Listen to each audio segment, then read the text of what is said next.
అధ్యక్ష,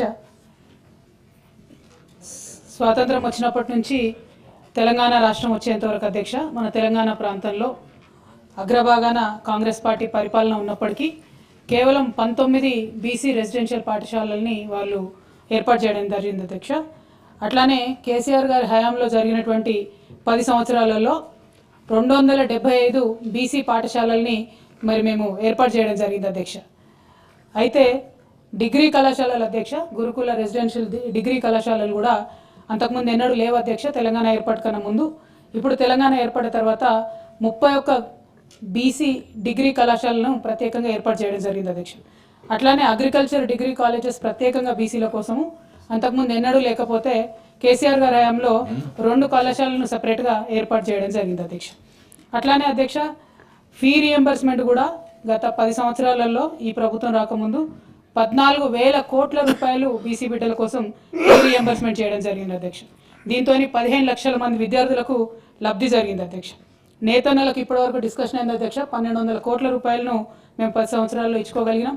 అట్లానే యాదవులకు 5,000 కోట్లు, గౌడన్నలకు 67,000 మందికి అధ్యక్ష మనము పెన్షన్ రూపంలో 2,016 రూపాయలు పెన్షన్ రూపంలో ఇచ్చుకోవడం జరిగింది అధ్యక్ష. ఇవన్నీ ఎందుకు చెప్తా ఉన్నాం అంటే అధ్యక్ష విదేశీ విద్యకు అధ్యక్ష అట్లానే బీసీ విద్యార్థుల విదేశీ విద్యకు కూడా 2,233 మంది పిల్లలు వెళ్ళడానికి 450 కోట్ల రూపాయలని మేము ఖర్చు పెట్టుకోవడం జరిగింది అధ్యక్ష. అంటే యావరేజ్గా మీరు చూసినట్టయితే కేసీఆర్ గారి హయాంలో ప్రతి సంవత్సరం 27 బీసీ గురుకులాలను మేము ఏర్పాటు చేసినాం అధ్యక్ష. వీరు అధికారంలోకి వచ్చి సంవత్సర కాలం అయింది. ఇంకా కొత్తగా ఏమన్నా గురుకులాలు ఏర్పాటు చేస్తారా అనేటటువంటి ప్రశ్నకు లేదు అని సమాధానం రావడం, అట్లానే ఏర్పాటు చేసేటటువంటి ఆలోచన కానీ కనీసం దాంట్లో ఇంప్రూవ్మెంట్ చేసేటటువంటి ఆలోచన కానీ లేకపోవడం నిజంగా దారుణం అధ్యక్ష. దాంతోపాటు గురుకులాల యొక్క క్వాలిటీ పడిపోవడం కూడా మనం చూస్తూ ఉన్నాం అధ్యక్ష. రోజు ఫుడ్ పాయిజనింగ్కి సంబంధించినటువంటి అంశాలు రావడం, అట్లానే కంప్లీట్గా ఈ విదేశీ విద్యకు సంబంధించి మొత్తం పెండింగ్ ఉండడం. గత సంవత్సర కాలంలో అనేకమైన బిల్లులు ఇచ్చినారు అధ్యక్ష. వాళ్ళు 10,000 కోట్ల రూపాయలు దాదాపుగా పెద్ద పెద్ద కాంట్రాక్టర్లకు బిల్లులు ఇచ్చినామని వాళ్ళే పేపర్లలో అడ్వర్టైజ్మెంట్లు వేసుకున్నారు అధ్యక్ష. మరి బీసీ విదేశీ విద్య చదివేటటువంటి బీసీ విద్యార్థులకు ఎందుకు ఇంతవరకు మరి డబ్బులు ఇస్తలేరో గౌరవ మంత్రివర్యులు చెప్పాలి అధ్యక్ష. అట్లానే ఈ బీసీ గురుకులాల్లో నిన్నటి నుంచి మెన్యూ మార్చినామని చెప్పినారు అధ్యక్ష.